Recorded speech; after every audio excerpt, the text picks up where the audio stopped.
Assalamu alaikum wa rahmatullahi wa barakatuh. Very good evening and welcome to another edition of your health show. Welcome to Health and Wellness. I'm Hawa Solomon, and for now we're still dealing with the topic post-COVID, but specifically this evening we're now looking at long COVID, long haul COVID, long-term COVID, and something that hasn't really had much information about, but we're going to have neurologists really give us some great detail on it. A little bit later on, we'll be connecting with psychologist Grant Strong, Dr. Mahir Strong, and he'll be just giving us some tidbit information of how we can deal with mental conditions post-COVID. So online, we're joined by Dr. James Butler, who is currently lecturing at UCT and Stellenbosch and is a specialist neurologist with the great concern with regards to long COVID. A very good day to you, Dr. James Butler. Thank you so much for joining us on Health and Wellness. Good morning. Thank you for inviting me. Absolute pleasure. Very excited because there's been lots of interest, many questions and confusion around this topic in many ways, actually, because confusion being one of the symptoms of long COVID, but we're going to get into that. Tell us exactly what long COVID is. So in principle, as maybe most people know, COVID is a virus which infects the body and typically enters in the respiratory system. But like any foreign material or foreign invader, it elicits a response from the human body by means of what you probably know as the immune system. And the immune system is a very complex system of defenses that we have, which sets in motion inflammation, for want of a better term. And this inflammation is useful in as much as it's there to fight off the invader. But the chemicals are produced by the immune system, the mechanisms that fight off this invasion lead to symptoms when you're sick. And that's why when you feel sick, it's not because you've got the virus, it's because of the way that your body tries to fight off the virus by the immune system. Now, that of course is acute COVID, but what we've come to learn over the last couple of years is that, and there was some precedent for this before, by the way, is that in some people, the symptoms persist, and the symptoms vary, and the duration varies, and that's clear from big studies done in big populations. And the symptoms are presumably somewhat determined by one's genetic makeup. In other words, the way your immune system responds to this invader. So there's no particular one symptom that defines long COVID, nor is there a duration that precisely specifies what is long COVID. But it's widely accepted that, as you know, infections are typically fought off quite quickly. And so the persistence of symptoms well beyond what would be reasonably considered to be the acute infection, when you've got the infection, is what's called long COVID.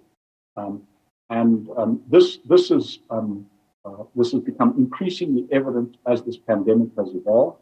And that has been paralleled by some really superb scientific studies, which are helping us to understand exactly what happens in the body and exactly what happens in the brain to people who have long COVID, so-called long COVID. So the idea is that you kill the virus, or you've largely killed it, and I'll come back to that issue of whether you completely killed it or not. But there's no question that studies in people with long COVID show that the process of the immune system acting is continuing. And at the moment, there are two core features or core bits of evidence to show that at a biological level, that the immune system is still continuing to fight, or still activated, should I say. And that is that people with long COVID have got low cortisol levels, and that's an important reason why we have some of the people with long COVID have some of the symptoms they do. And secondly, one of the important cells in your immune system that fights off COVID, called T cells, show signs of exhaustion. And there's no question of objective evidence for long COVID. And typically, most people would define long COVID as lasting at least 6 or 8 weeks. Okay, let's talk about the research quickly before we get into the symptoms. As a layman, how can we get information with regards to long COVID? What do we need to trust on the websites, and also what specialists can we see? Because our first port of call would be our GP. Yeah, so as usual, you want reliable information. So there's an awful lot written that is of poor quality. Okay. And so there are well-known media outlets that are highly reliable. That I've seen excellent articles written, and they usually reference high-quality journals. So studies that are published in journals like Nature or Science or New England Journal of Medicine or Lancet, where they were very, very high-quality studies. And no study is perfect, but we've got very good information. And so if you're going to high-quality journals or news media outlets around the world, whether it be Washington Post or New York Times, or you can go straight to the Science magazine that publish stuff for lay people there, or Nature, or even the New England Journal of Medicine has an outlet for lay people. And in some of the well-known high-quality media outlets, we've got good science journalists, Guardian, et cetera. You'll get good information there. The British Medical Journal also has a section for the public. Okay, let's talk about the symptoms and the neurological manifestations that does present, because there's been quite a list, and often we don't realize it's got to do with the brain. Yes, indeed. So it's clear that the symptoms of long COVID are many, and some of them are of a nature that suggests that the brain is not working optimally. Some of them are unquestionably elsewhere in the body. So it's common for people to have respiratory symptoms and symptoms that suggest that the immune system is malfunctioning. So, for instance, there's a big study in the Lancet that was published, I think, in July or August this year, where they took a huge part of the population.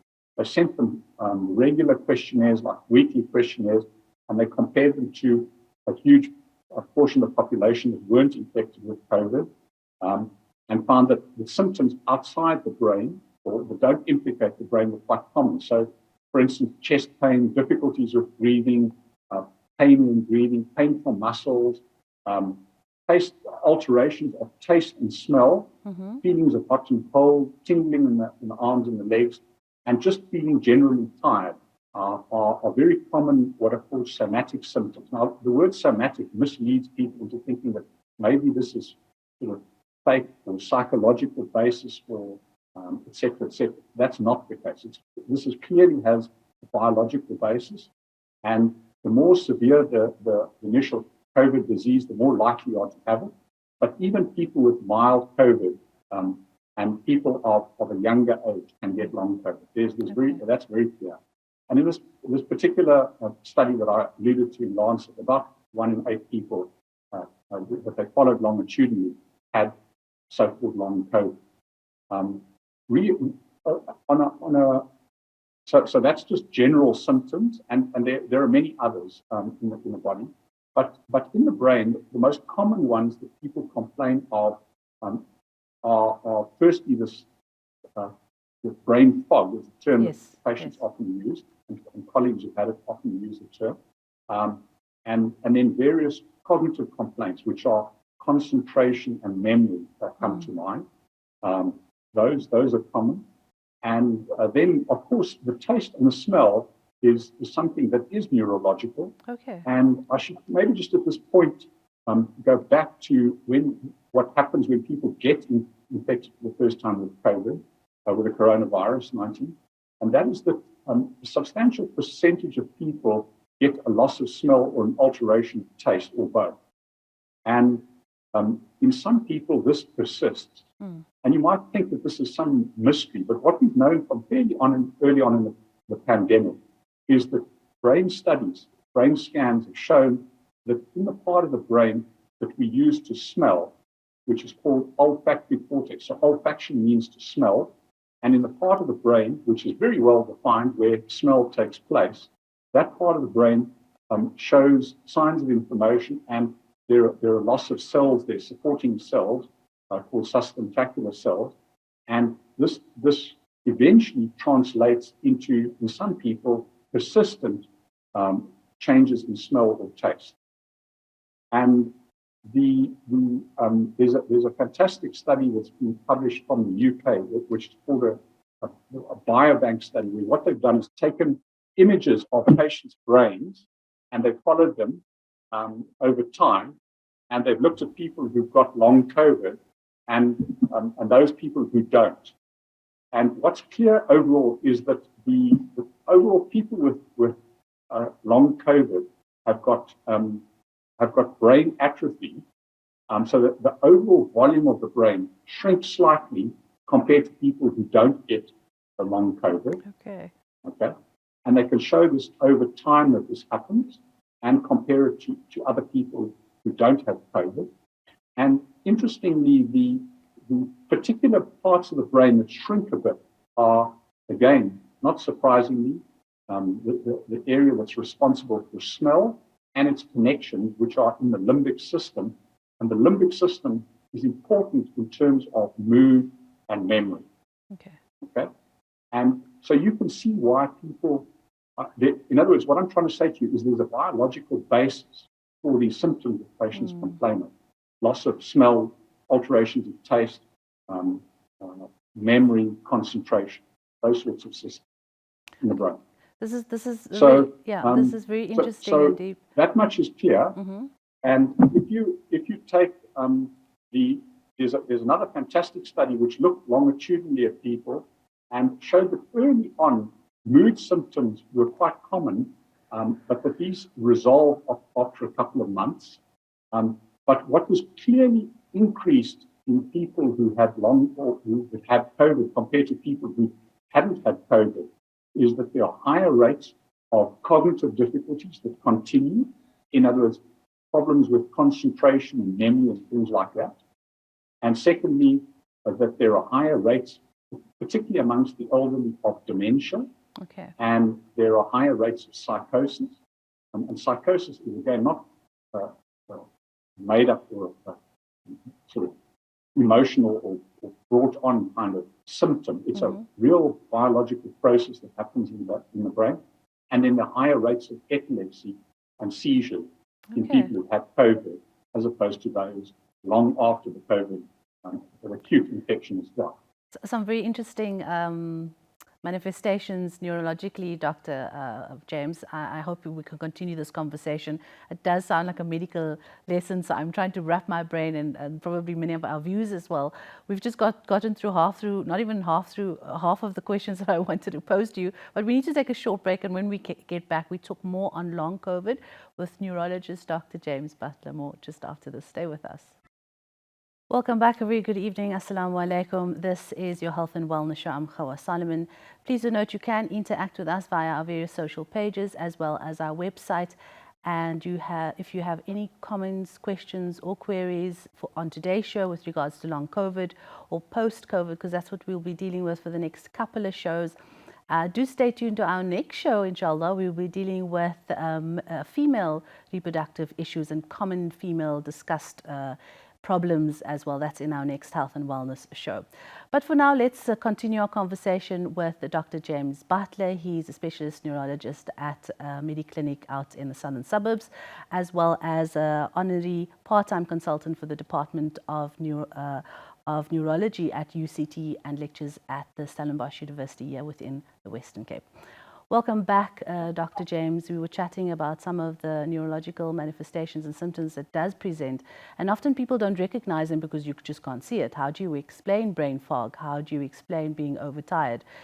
You have got into some detail, and it's very interesting that you've mentioned as well some reliable posts that the layman and that we as individuals can also check out, because there's many questions about it, and some questions have come in with regards to children getting long COVID, but you've mentioned that anybody can get it. Is there any specific individual that you could point out that you think you have mentioned anybody can get it, young and old, that does present, that can possibly present with long COVID, or is the research still open on that? Yes, I think the scientific evidence thus far is that long COVID is much less common in children. Okay. So it's relatively uncommon, and the jury's still out on exactly how common it is. There are difficulties in measuring this because asking children by way of detailed questionnaires what they're feeling and reliably testing that over time is difficult. But I think it's clear that it's uncommon, but it does happen. You're looking also around patients that had asymptomatic COVID, presented positive COVID patients. Are they also at risk from experiencing long COVID? So the more severe the COVID, the higher the likelihood of long COVID. I think, as I said earlier, that doesn't mean that it's confined to people with severe COVID. And the reasons why people with more severe COVID presumably are more prone to long COVID is that either their inherent makeup renders them, their genetic makeup renders them more prone to long COVID, or the severity, having the immune system having been turned on is not adequately turned off, and hence the correlation with severity of the illness. Does patients present different long-term COVIDs? You know, maybe myself, I've got some long-term COVID symptoms, and my sister or my husband's maybe got different symptoms compared to me. Is that possible? Yes, indeed. So I think to make the point that the immune system is extremely complex, and there are many little systems in this system that we call the immune system. And each one of those is substantially determined by your gene, and it is modified by environment. So we're all different, and how we respond to infections, both in acute stages and in long-term periods. There are some articles that have said, and I'm not sure you have mentioned the reliable ones, but just reading some stuff on the net, they have presented with a raised concern of long COVID being possibly compromising the next public health disaster in the making. How true could that be?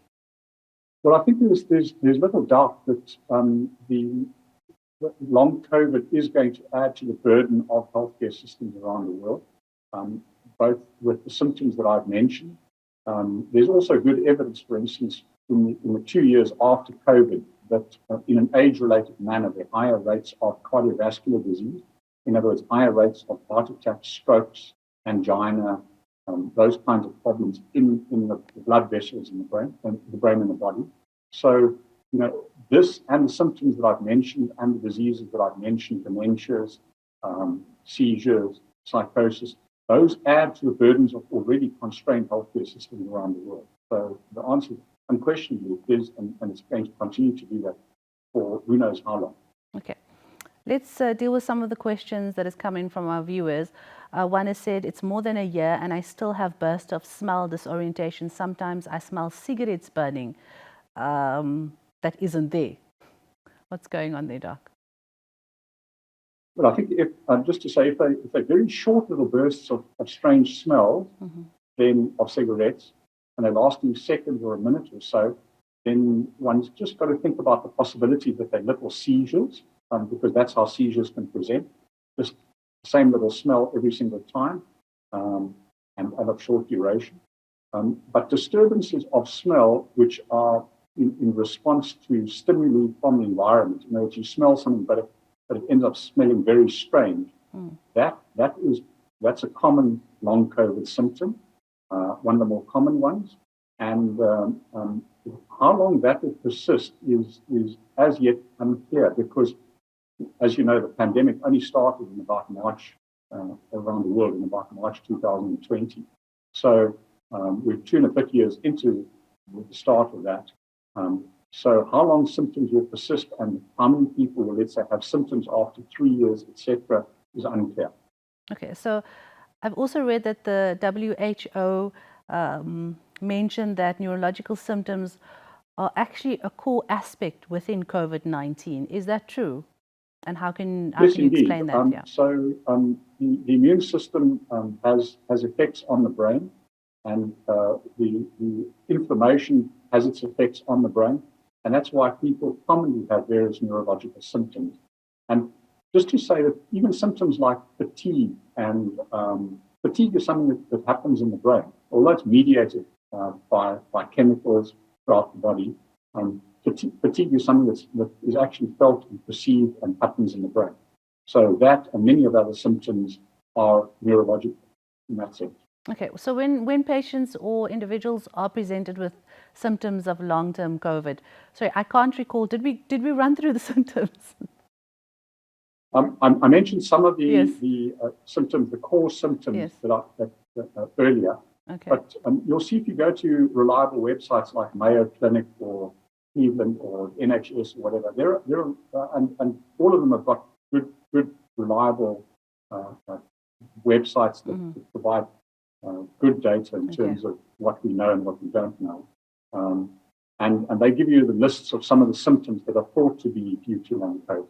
Okay, what should patients do when they are presenting with some of those symptoms? Local GP, a specialist, because it could be anything from brain fog, exhaustion, and they might just thinking, oh, I need to change my diet, drink more water, lose weight. What should they do? I think this is the really hard part, to be honest. So to be very blunt about it, medical science, and this is the entire world is grappling with this problem, is that we have no proven treatments for long COVID. There are trials that are going on, and in principle, the trials have got two targets in very broad terms. The one is to try and modify the immune system, and that's the one approach. And the other is taking the approach. There have been some studies which show that in certainly a reasonable percentage of people, there's shedding of viral particles continues for long after the COVID has stopped. So, for instance, there's one study where they found that I forget 10 or 15% of people who had long COVID and gastrointestinal symptoms were still shedding bits of viral particles in their stool. Whether those are just a phenomenon that is by the by, or whether it's got any role to play in the long COVID, nobody knows for sure yet. But on the basis that it might be, people are also considering trials of antivirals, repeat vaccination, etc. But to be blunt, as I said earlier, we have no proven treatments. If you have symptoms that are worrying, it is a good idea to see a practitioner just to make sure that there isn't another explanation for your symptoms. But if they are due to long COVID, I'm afraid all of us in the world who've got long COVID and we've had it, we don't have anything that scientifically we can say this is proven to work. Dr. James, we need to wrap up in 2 minutes, and I know there's no quick answers to these questions, but is there enough awareness on this topic, and are South African doctors equipped to deal with this? Yeah, I think the scientific community and the medical community in the world is generally speaking attuned to this. Of course, how much people have read and how much they understand varies greatly. But nevertheless, I don't think one should create the impression that South African doctors are behind a particular country when it comes to understanding long COVID. The scientific world is a small one where what's known anywhere in the world, be it study from Australia or from Holland or from Brazil or from Peru or America or UK, is immediately published in the literature, good scientific study, and then these become common knowledge around the world. So another question's come on with regards to hair loss. We haven't touched on that. It hasn't come up. Is hair loss an issue with long COVID? Sorry, your initial word I missed out. Hair loss. Is hair loss hair loss? Yeah. I'm not. It may be. I'm not aware of it, and I haven't particularly looked at studies on that, and I haven't seen anything come up. But it's not impossible. Okay. So hair loss can be. There are various forms of causes for hair loss, and I really am not an expert at all on dermatology or hair loss. But there are various acute stressful events that in the body which can provoke hair loss. that much on. Okay, unfortunately, we have to leave it there. There's so many questions more that has come in, but we might just have to deal with this topic at another time. I think, Doctor, if you could just again mention the reliable sources that we can go online when reading up on long COVID, and any other details, and your final words, of course. Yes, so I think, again, the reliable sources are the most eminent news media outlets in the world. NHS have got a good website. Mayo Clinic have got a good website. The NIH, CDC, Center for Disease Control in America, Mayo Clinic. And then, as I say, the media outlets often write with good science journalists. They go talk to the experts in the world, and they portray information accurately. And I think that's what you want to read, because that's understandable. If you want to get beyond just simple stuff, sometimes not so simple on those websites that I've mentioned. But this, I think, really, people with long COVID need to be treated with a great deal of care, a great deal of empathy, a great deal of understanding. It is a very debilitating condition for many, our knowledge about it has grown exponentially. Unfortunately, the lag in terms of treatments hasn't followed yet. Hopefully, there's hope on the way, and there'll be treatments on the way. Absolutely debilitating it is. Just looking at all the messages that's come through, it is concerning for many out there, and they don't exactly have the answers all the way out. But thank you so much, Dr. James Butler, specialist neurologist, and one of his concerns is long COVID, so we'll definitely be touching base with him. Again, all the best. Enjoy the rest of your day, Dr. James. Thank you very much, and thank you for having me. Only a pleasure. That was Dr. James Butler, based out in the Western Cape at Stellenbosch University of Cape Town, and is practicing out in the southern suburbs. Next up, we chat to Grant Mahir Strong, and we look at some of the mental issues, psychological issues with regards to post-COVID. Don't forget to stay with us and interact via our social pages, website, and WhatsApp. And if you have any questions, comments, and queries. I'm Hawa Solomon. Stay tuned and don't go anywhere. Assalamu alaikum. Welcome back as we continue our conversation of long COVID and looking at the mental and psychological effects still affecting people, and also some of the common issues post-COVID. Online, we have clinical psychologist Mahir Grant, based out here in Johannesburg. Assalamu alaikum, and a warm welcome to you, Mahir. It's been a while. Hope you are well. All well that side? Alaikum salam indeed. Hawa, it's been a while, and it's a pleasure to be chatting to you again tonight. Alhamdulillah. I'm sure your patients, your clients are happy to be back in the waiting room instead of online with you as well. You know, it was quite an adjustment, and I would say starting off with that initial period of hard lockdown, as we call it, was a difficult period for people, because we all had to grapple with technology now and get going in some kind of way to assist our patients. But alhamdulillah, you know, that has eased up, and yes, people are quite happy, you know, in their own circumstances, to be able to consult in ways that we would see as more conventional and speak face to face, certainly. So as a clinical psychologist, I'm sure you've been presented with many talks, conversations, challenges around post-COVID. But before we talk about that, I want to just touch on some of the aspects that we've looked at and talked about in the previous segments with regards to long COVID and how it affects the brain psychologically. Even some anxiety and depression, I'm sure might have come from that. Is there anything that is presented in your rooms of that you've seen after post-COVID with regards to long COVID? Well, certainly, you know, what is very common is definitely mood-related mental health problems. So your depression, anxiety, trauma-related conditions with anxiety as a very strong underlying factor is what, in my practice, certainly is the majority of the cases, you know. And one would expect that because, you know, prolonged exposure to stress typically unmask those kinds of, you know, mental health challenges. And that is, in fact, what has happened, unfortunately, during this very difficult 2.5 years that we've been through so far. Can you be a little bit more specific with regards to mood-related issues? What does that mean?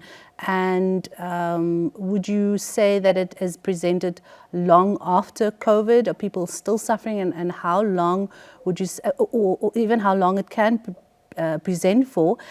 And I know this is a jumbled up bit of questions, but in the same breath, could you elaborate on possible solutions for that? And we know that it's long. How long will it be for? I think your question is perfectly natural. People need specific kind of guidance and answers to cope with what they've been through. Of course, the way that we can provide them is not entirely so simple. But let me put you in the picture a little bit with regards to a bit of context.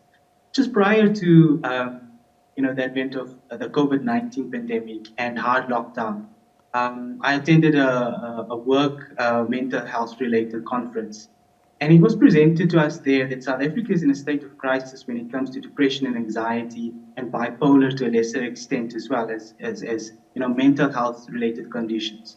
Now you can imagine that when COVID hit and all the subsequent trauma that followed, that has just become a whole lot more pronounced, right? So to clinical depression, various anxiety related disorders, bipolar related disorders, post-traumatic stress, these are the most common kinds of what we would call mood-related, mental health challenges that people present with, in our rooms. And, when it comes to treating them, it's quite complex because I'm sure you'll understand that every person in their own unique way that shows up to your room and presents with these conditions are different in some kind of way, whether it's their biological makeup or, the circumstances that they live in or that they've been developing in over the years. Whatever the context might be, the treatment outlook is a little bit different for different people.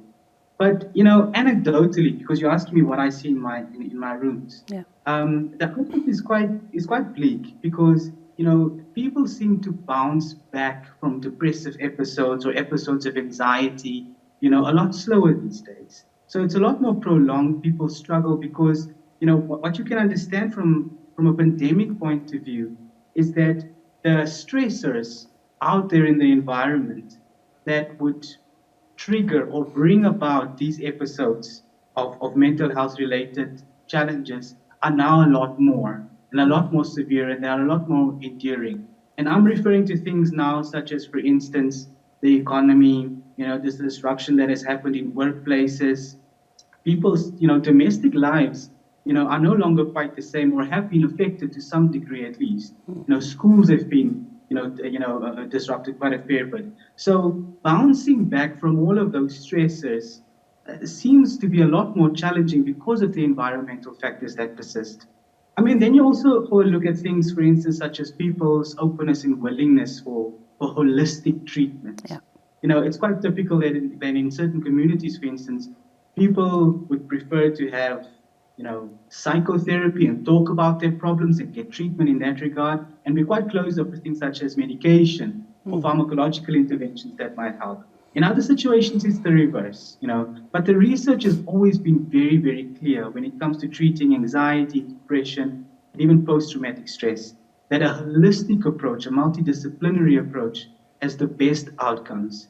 So I would say, in our context here, mostly in South Africa, we still struggle to deliver that holistic service, to people who are just now really the majority opening up to receiving mental health. Yeah. So it is a real challenge.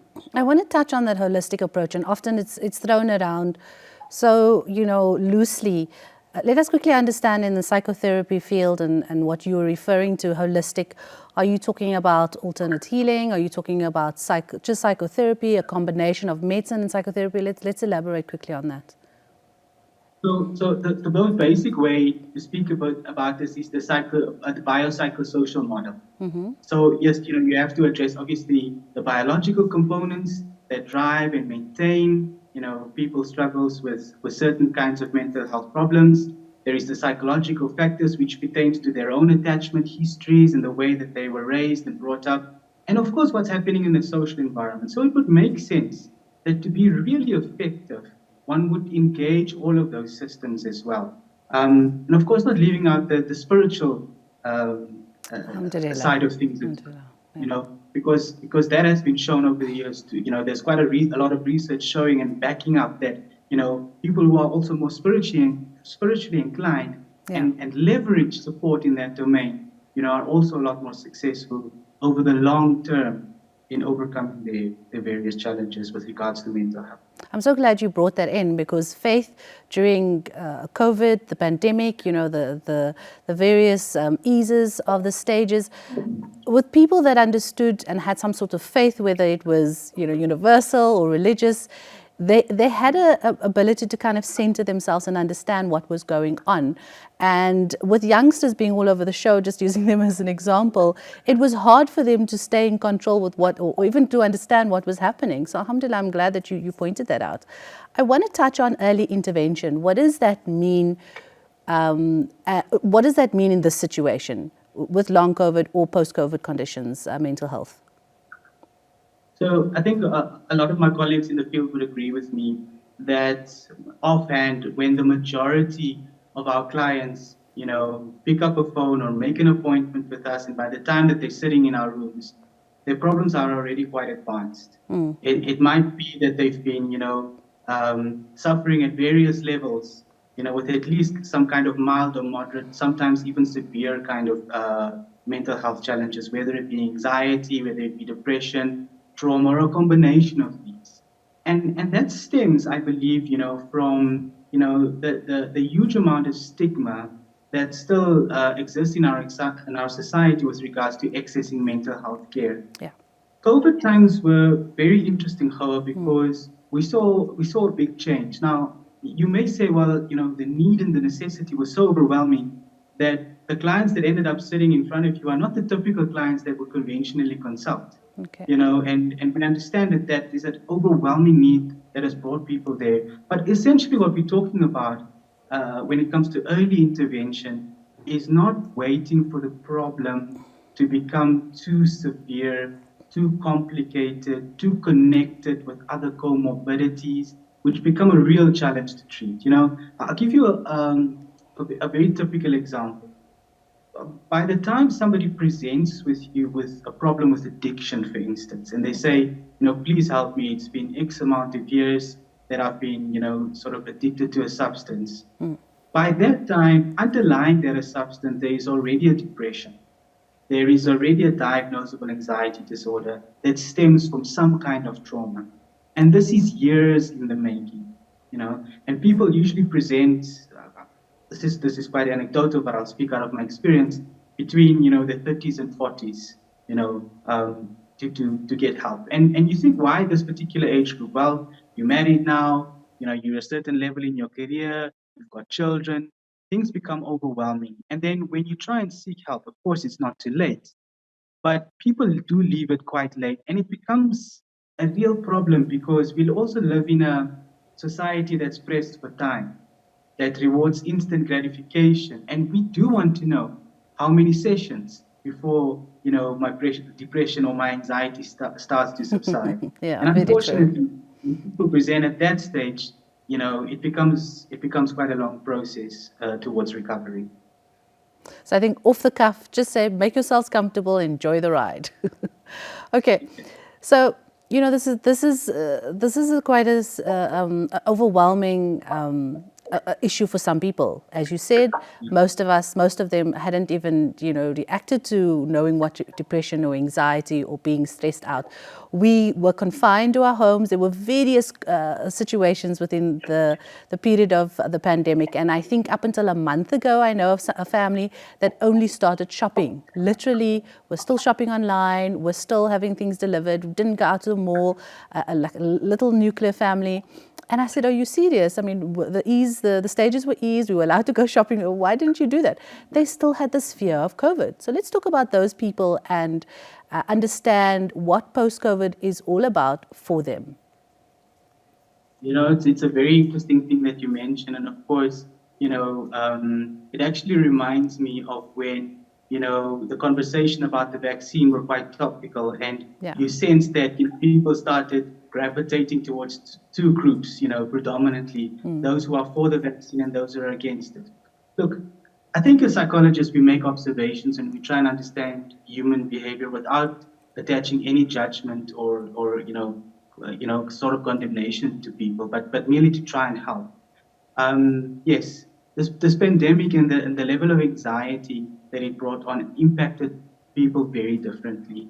And it's interesting that, that there are people who struggle a lot with feeling safe. Now, this isn't just in the context of a pandemic. This isn't just in the context of COVID specifically or an airborne virus that might be out there. It's just that those events seem to unmask and bring that to light. So the bigger conversation that we can have about these observations about people who seem to take extra care or seem to be, against the vaccine or, against certain policies, and it is that, they have a significant difficulty, I believe, with trust and a basic sense of feeling safe within attachments. And that makes it really, really difficult because the main narrative sort of becomes that my safety is completely in my hands and I have to do whatever I can to protect me and my family, and trusting other people becomes risky. Trusting the opinion and expertise of other people becomes risky. So I'm going to play it safe, because this vulnerability that exists out there is just overwhelming. And when it gets hold of me, it's going to affect me quite badly. And you start to understand that once you speak about it in these terms, and I don't want to draw a blanket over everyone and sort of put them into a group, but for the sake of understanding this phenomenon, it becomes quite clear that, there's what we call attachment traumas attached to this kind of behavior of, reluctance to engage with people, even, when the restrictions have been eased. And the only thing is that this pandemic has just exposed that, but not necessarily caused it. Okay. We have Mahir Grant online with us, clinical psychologist. We talk more post-COVID and the mental conditions that had somehow had arisen after this pandemic. More just after this. Stay with us. Assalamu alaikum and welcome back. Our last bit of information on our long COVID, post-COVID discussion online. We have Mahir Grant, based out in Johannesburg, clinical psychologist. Welcome back, Mahir. I want to touch on some of the common conditions or anxieties or challenges that people had presented in your rooms just after COVID. I know grief was a big thing. Many lost their lives, and inshallah we'll do an entire show just on that, inshallah. Now, let's talk about, depression and anxiety and stress-related conditions that had presented in your rooms commonly now, post-COVID. So I think if you want to categorize and look at the most, prevalent conditions out there, you're probably looking at the conditions such as generalized anxiety disorder, which is a type of anxiety disorder where there's no specific, fear or underlying cause attached to it, but people are generally fearful and fearful to be vulnerable, whether it's in a criminal context, in a health-related context, in economic context, in a disaster context. But it seems to be a free-floating anxiety and, very nervous, tense kinds of individuals. It's quite common. In children, especially, you see a lot of separation anxiety. So children who, fear becoming physically separated from their parents, school refusal, not wanting to engage with peers and socialize, that is quite common. Interestingly enough, while separation anxiety doesn't present the same way in adults as it does in children, it does also occur in adults, and you get people coming into your room saying, I just have this overwhelming fear of my parents dying or my significant others passing away, and I don't know what will happen if they do that. They're fine now, nothing's wrong with them, but I seem to have this fear. I mean, you also get social anxiety disorder, which is quite common. People whose anxiety symptoms start